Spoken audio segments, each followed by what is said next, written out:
Hello friends, आज हम 11 सितंबर के करंट अफेयर को डिस्कस करेंगे। तो चलिए शुरू करते हैं। हमारा पहला करंट अफेयर है कि हाल ही में विश्व आत्महत्या रोकथाम दिवस कब मनाया गया। हमारे ऑप्शन है 9 सितंबर, 10 सितंबर, 8 सितंबर या इनमें से कोई नहीं। हमारा सही आंसर है 10 सितंबर को। 10 सितंबर को विश्व आत्महत्या रोकथाम दिवस मनाया गया। यह एक जागरूकता दिवस है जो 2003 से दुनिया भर में विभिन्न गतिविधियों के साथ आत्महत्या को रोकने के लिए विश्वव्यापी प्रतिबद्धता और कार्यवाही प्रदान करता है। विश्व आत्महत्या रोकथाम दिवस की मेजबानी WHO यानी विश्व स्वास्थ्य संगठन और WFMH यानी विश्व मानसिक स्वास्थ्य महासंघ दोनों साथ में मिलकर करते हैं।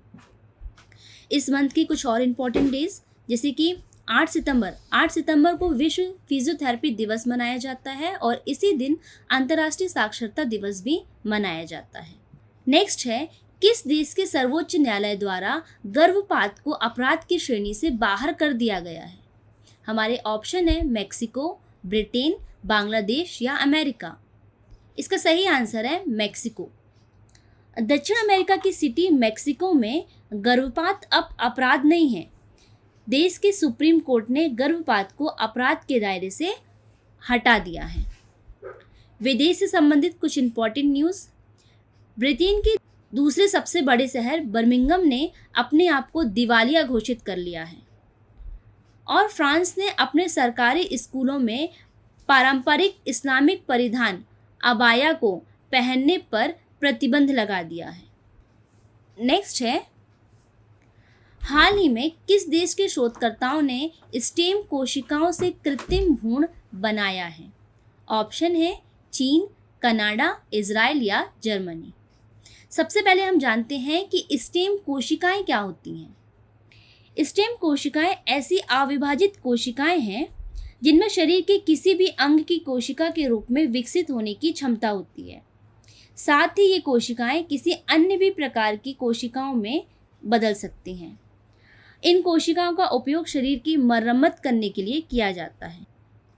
अब इन कोशिकाओं से किस देश के शोधकर्ताओं ने कृत्रिम भ्रूण बनाया है, तो इसका सही आंसर है इजराइल।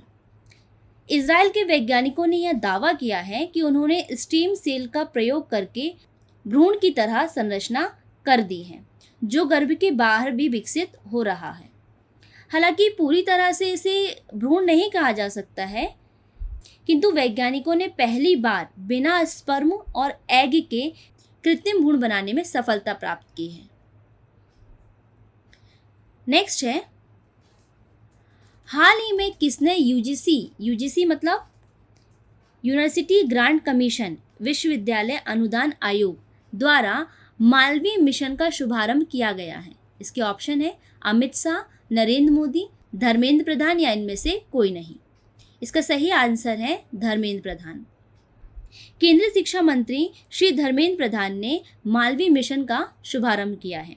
ये जो मालवीय मिशन नाम है, यह नाम प्रसिद्ध शिक्षाविद मदन मोहन मालवीय के नाम पर रखा गया है। यह जो मिशन है, इसके तहत पूरे भारत में 111 केंद्र स्थापित करने की योजना बनाई जा रही है और ये जो केंद्र हैं विभिन्न क्षेत्रों में शिक्षकों की ज़रूरतों को पूरा करते हुए शिक्षक प्रशिक्षण और व्यावसायिक विकास के केंद्र के रूप में काम करेंगे। नेक्स्ट है, हाल ही में आयकर रिटर्न की प्रोसेसिंग का औसत समय घटकर कितने दिन रह गया है। इसके ऑप्शन है 10 दिन, 18 दिन, 5 दिन या 8 दिन। इसका सही आंसर है 10 दिन। आयकर रिटर्न प्रोसेसिंग का औसत समय घटकर अब मात्र 10 दिन रह गया है। कभी टैक्स रिटर्न का प्रोसेसिंग टाइम 82 दिन यानी 82 डेज रहा करता था। केंद्रीय प्रत्यक्ष कर बोर्ड CBDT ने कहा है कि टैक्स पेयर द्वारा वेरिफिकेशन के बाद किए जाने वाले प्रोसेस को आसान और फास्ट बनाया गया है और इस इनकम टैक्स डिपार्टमेंट की तरफ से की जा रही कोशिशों को लगातार मजबूत किया जाएगा।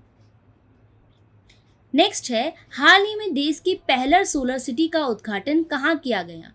केरल में, उत्तर प्रदेश में, उड़ीसा में या मध्य प्रदेश में। इसका सही आंसर है मध्य प्रदेश राज्य में। मध्य प्रदेश राज्य के CM शिवराज सिंह चौहान ने रायसेन जिले में स्थित विश्व धरोहर स्मारक स्थल सांची को प्रथम सोलर सिटी के रूप में लोकार्पित किया है और इसके साथ ही सांची देश की पहली सोलर सिटी बन गई है।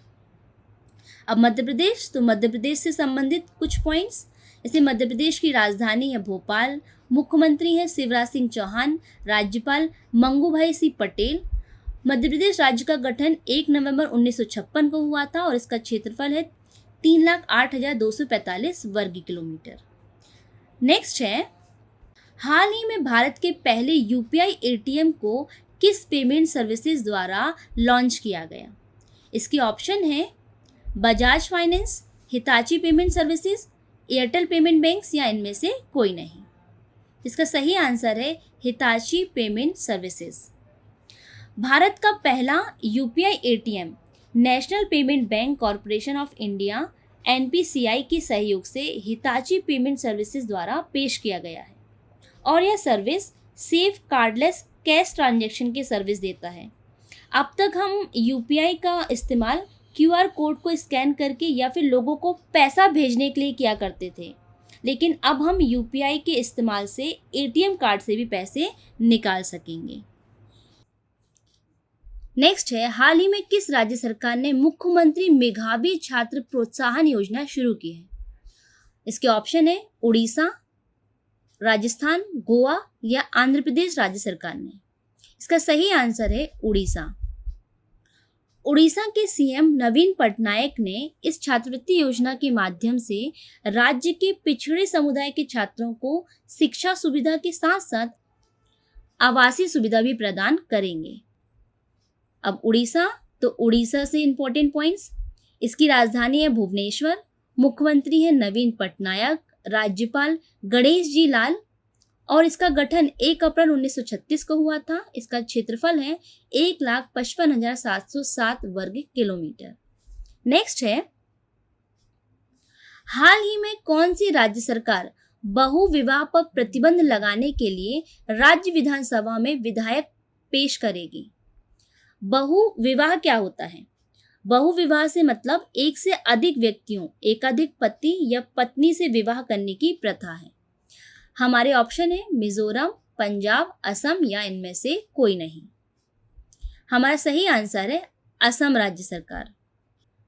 असम राज्य सरकार बहु विवाह पर प्रतिबंध लगाने के लिए जल्द ही राज्य विधानसभा में विधेयक पेश करेगी।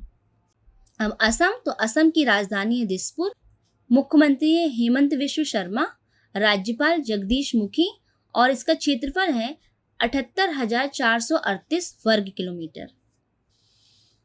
नेक्स्ट है, हाल ही में किसको लक्ष्मी कुमारी चूर्णावत बाल साहित्य पुरस्कार प्रदान किया गया है? इसके ऑप्शन है अद्वैत जिंदल, प्रतिष्ठा गर्ग, कृति आहूजा या इनमें से कोई नहीं। इसका सही आंसर है अद्वैत जिंदल। जयपुर में आयोजित इस बाल साहित्य पुरस्कार में अद्वैत जिंदल को उनकी कहानी संग्रह तनव और चुलबुली कहानियों के लिए पुरस्कृत किया गया है। इस प्रतियोगिता में अद्वैत जिंदल सबसे कम उम्र के बाल साहित्यकार थे। नेक्स्ट है, हाल ही में किस राज्य के काला जीरा चावल को जीआई टैग मिला है? इसके ऑप्शन है पश्चिम बंगाल, केरल, तमिलनाडु या उड़ीसा। इसका सही आंसर है उड़ीसा। उड़ीसा के कोरापुट जिले में उत्पन्न होने वाली एक सुगंधित किस्म के चावल है ये। इस चावल को चावल का राजा कहा जाता है और इस चावल को जीआई टैग मिलने से आदिवासी किसानों में खुशी की एक लहर है, क्योंकि बहुत लंबे समय से वो इससे जुड़े हुए हैं। नेक्स्ट है, भारत के पहले एआई संचालित एंटी ड्रोन सिस्टम को क्या नाम दिया गया है? इसके ऑप्शन है चेतन, गगनयान, इंद्रजाल या उड़ान। इसका सही आंसर है इंद्रजाल। हैदराबाद स्थित रोबोटिक कंपनी ग्रेनी रोबोटिक्स ने कृत्रिम बुद्धिमत्ता एआई द्वारा संचालित एंट्री ड्रोन प्रणाली इंद्रजाल विकसित की है। नेक्स्ट है, भारत की अध्यक्षता में G20 समापन 10 सितंबर को संस्कृत के किस वाक्य के साथ हुआ? इसके ऑप्शन है स्वस्ति अस्तु विश्वस्य, वसुदेव कुटुंबकम, एवर ऑनवर्ड या इनमें से कोई नहीं। अभी G20 का समापन हो गया है और संस्कृत के किस वाक्य के साथ इसका समापन हुआ है, ये हमारा प्रश्न है। तो इसका सही आंसर है स्वस्ति अस्तु विश्वस्य, जिसका अर्थ होता है संपूर्ण विश्व में आशा और शांति का संचार हो। जब G20 शुरू हुआ था तब इसकी थीम रखी गई थी वसुदेव कुटुंबकम, एक पृथ्वी, एक परिवार और एक भविष्य, ये इसका अर्थ होता है। इसके समापन के साथ ही प्रधानमंत्री मोदी ने ब्राजील के राष्ट्रपति लुइस इनासियो लूला दा सिल्वा को अगले G20 की जिम्मेदारी सौंपी है, यानी अगली G20 की मेजबानी ब्राजील करेगा। नेक्स्ट है, हाल ही में कौन ICC पुरुष क्रिकेट विश्व कप 2023 को आयोजित करेगा? इसके ऑप्शन है फ्लिपकार्ट, ओप्पो, महिंद्रा या अमेजॉन। सही आंसर है Mahindra. Mahindra and Mahindra's company ICC पुरुष क्रिकेट विश्व कप 2023 को आयोजित करेगी। यह ICC पुरुष क्रिकेट वर्ल्ड कप टूर्नामेंट का 13वां संस्करण होगा, जो कि भारत में आयोजित होगा। इसमें कुल 10 टीमें शामिल होगी। नेक्स्ट है, हाल ही में भारतीय खिलाड़ियों के साथ हंगजो एशियाई खेलों का ऑफिशियल स्पॉन्सर कौन बना है? ऑप्शन है माइक्रोमैक्स, वीवो, अमूल या सैमसंग। इसका सही आंसर है अमूल। 19वें एशियाई खेल 2022 के लिए भारतीय दल के ऑफिशियली स्पॉन्सर अमूल बना है। ये खेल चीन के हांजो में आयोजित किए जाएंगे, जो कि 23 सितंबर से 8 अक्टूबर तक होंगे। तो फ्रेंड्स, ये था आज का सेशन। अगर ये पसंद आया हो तो please like, share and subscribe it. Thank you for watching.